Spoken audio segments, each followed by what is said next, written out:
Po ang ating napakagandang Chico o Lala 2. Good for newborn up to 3 years old. It depends pa po yan sa laki, timbang ni baby kung kakayanin po siya ng 4 to 5 years old. Lightweight stroller. Pink na pink po yung color po niya. Pambabae po talaga. And then, hindi po siya madumi.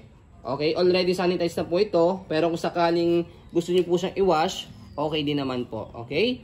And then, ito po yung details po niya one by one. So, ito yung kanyang peekaboo. Ayan. I mean, ito yung kanyang canopy. Fold, ganyan. So, natatanggal po yan. Madali lang tanggalin yung canopy niya, kaya madali lang po siya i-wash. Ayan. Okay. So, ito naman po yung kanyang mic. Para at least pagka ilalagay po ninyo, may butas siya rito.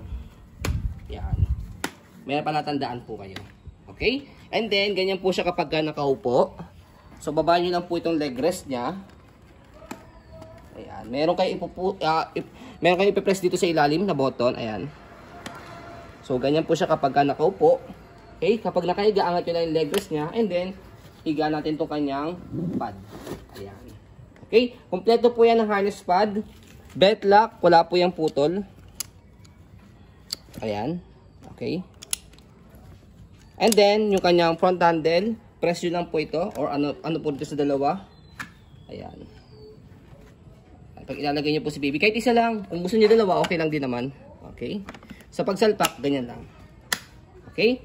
And then, yung kanyang footrest, tapakan po ng paa. Okay na okay. Pwede po ito sa maselan. Kami po sa seller, maselan po kami. Kaya po, sa maselan buyer po, we recommend this din po. As you can see sa gulong, okay na okay.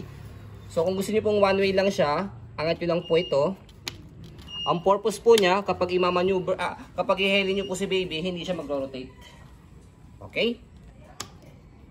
Baba niyo lang po ulit kung gusto niyo po mag-swivel. Next, body frame po sa left side niya.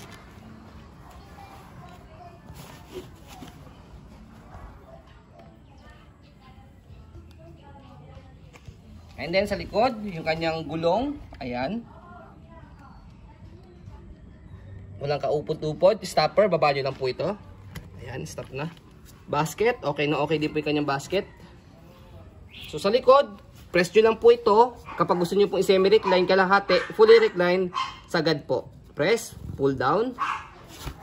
Press, fully reclined. Okay? So next, ayan po yung likod niya. Kung gusto nyo naman po siyang iupo, press nyo lang po ulit ito, and then hatakin nyo po pataas. So, hanggang sa pinakasagad niya. So, nakaupo na po yan. Next natin, yung kanyang body frame sa kabilang side. Ayan po. So, pre-love po ito, lightly used only. So, meron po siyang minimal scratch. Ayan, katulad po niyan.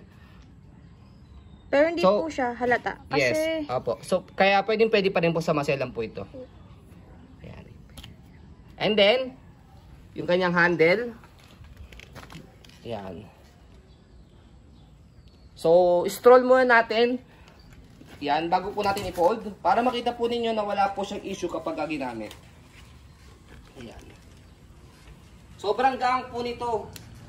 Pinagandaan po sa mga lightweight stroller. Easy to open po siya. Easy to fold. One hand fold, one hand open. So, try natin. Fold muna yung canopy. Kailangan yung kanyang higaan. Nakaupo. And then sa handle, meron kayong i-slide. Ito. Slide and press. Kasi kapag hindi nyo ni-slide, nakalak po siya. Ayan. Slide and press. Okay, so try natin. One hand lang. Hawak ko si baby. Slide and press. Angat yung likod and then pull down. Okay. So, ayan. So, pag inopen naman po siya, ayan. So, slide and press lang din. Angat yung likod and then buka. So, ganun lang po siya kadali. Pwede siyang atakin kung ayaw nyo po siyang buhatin. Ayan. Parang luggage type po siya. Kung gusto nyo siyang buhatin, ayan, meron siyang bit-bitan dito. Asan ba yan? Ayun. Okay. Pinagawan lahat yan. Pero I think hindi na kailangang buhatin to. So, pagulungin na lang siya para at least hindi kayo mahirapan. Ayan. Okay. So, ayun po, as you can see, very details po kami sa aming pong pag-video kasi ang aming shop policy, no refund, no exchange, what you see is what you get. So, ayun po, maraming salamat. Have a nice day and God bless po.